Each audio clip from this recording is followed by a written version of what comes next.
Praise the Lord. Hallelujah. Zion வேதாகம ஆய்விற்கு அன்போடு கூட இயேசு கிறிஸ்துவின் நாமத்தில் உங்களை வரவேற்கிறேன்.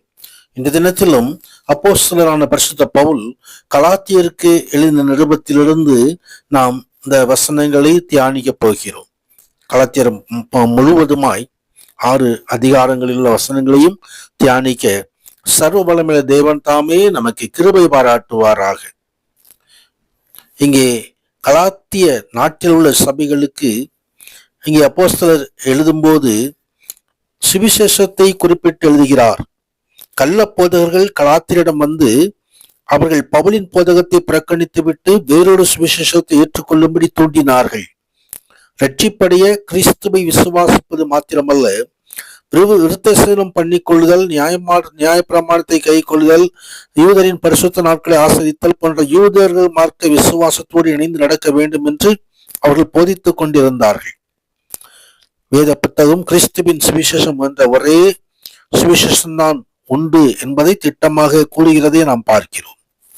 இயேசு கிறிஸ்துவே அதை வெளிப்படுத்துவதனால் அது நம்மிடம் வந்துள்ளது.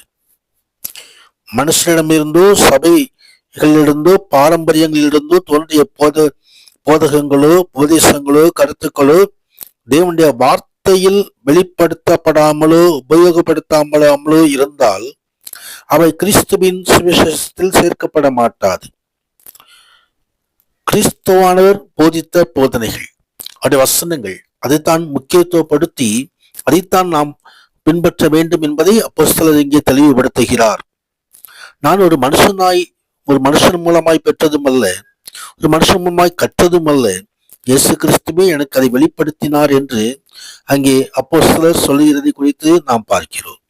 பரிசுத்த ஆவியினால் நமக்காக எல்லா சத்தியங்களும் வெளிப்படுத்தப்பட்டிருக்கிறது. கர்த்தருடைய பரிசுத்த நாமத்துக்கு மகிமை உண்டாவதாக. 2வது அதிகாரத்திலே பவுல் அப்போஸ்தலர்களால் ஏற்றுக்கொள்ளப்படுகிறதை குறித்து பார்க்கிறோம். ஆண்டவராகிய தேவன் இந்த பவுல் அப்போஸ்தலரை சந்தித்த பின் 14 ஆண்டுகள் நான் தீத்துவை கூட்டிக் கொண்டு 14 ஆண்டுகள் சென்ற பின்பு தீத்துவை கூட்டிக் கொண்டு பர்னபாவோடு கூட மறுபடியும் எருசலேமுக்கு போனேன் என்று அப்போஸ்தலர் எழுதுகிறதை குறித்து பார்க்கிறோம். ஆண்டவரை கிறிஸ்துவானவர் பவுல் அப்போஸ்தலரை சந்தித்த பின் அவர் அரேபியால் வனாந்திரத்தில் போய் ஆண்டவரோடு இந்த எல்லா காரியங்களையும் கற்றுக்கொண்டு பின்பு தனது ஊழியத்தை தொடங்குகிறார். எருசலேமிலே வந்து அவர் அப்போஸ்தலர்களை சந்திக்கிறார். எனக்கு அளிக்கப்பட்ட கிருபை அழிந்த போது தூண்களாக எண்ணப்பட்ட யாக்கோபும் கேபாவும் யோவானும் தங்கள் விருத்தசேதனம் உள்ளவர்களுக்கும் தங்கள் புறஜாதிகளுக்கு பிரசங்கியும்படி அந்யோன்ய ஐக்கியத்திற்கு அடையாளமாக எனக்கும் பர்னபாவுக்கும் வலதுகை கொடுத்து தரித்திரரை நினைத்துக் கொள்ளும்படிக்கு மாத்திரம் சொன்னார்கள். அப்படி செய்யும்படி அவர்கள் முன்னமே நான் கருத்துள்ளவனாய் இருந்தேன் என்பதை அங்கே அப்போஸ்தலர் சுட்டி காட்டுகிறதை குறித்து நாம் பார்க்கிறோம்.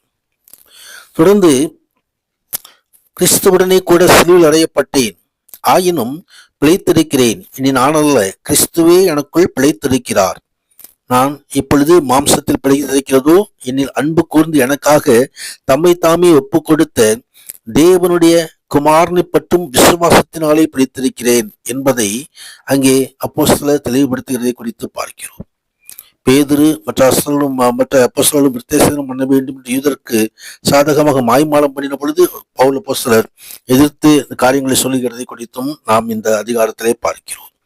தொடர்ந்து 3வது அதிகாரத்திலே விசுவாசமா அது நியாயப்பிரமாண கிரியா என்று பார்க்கும் பொழுது விசுவாசமே என்று அங்கே ஆணித்தரமாக அங்கே அப்போஸ்தலர் குறிப்பிட்டு எழுதுகிறார்.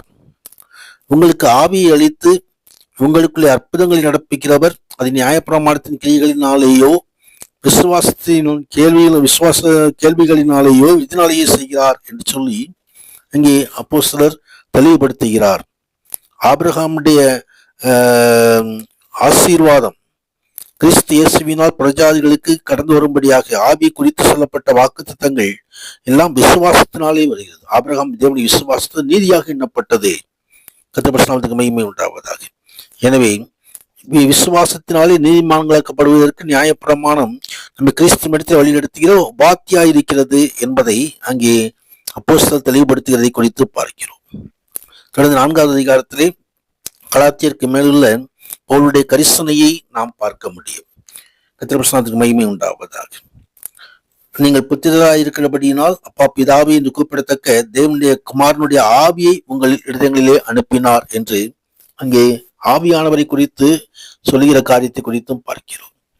தொடர்ந்து பழைய ஏற்பாட்டு உடன்படிக்கைக்கும் புதிய ஏற்பாட்டு உடன்படிக்கைக்கும் உள்ள வித்தியாசத்தை காண்பிக்க பவுல் அப்போஸ்தலர் உதாரணத்தை பயன்படுத்தி சீனாய் மலையிலே உண்டான பழைய ஏற்பாடு உடன்படிக்கைக்கு மாதிரியாக ஆகாரை சுட்டி காண்பிக்கிறார்.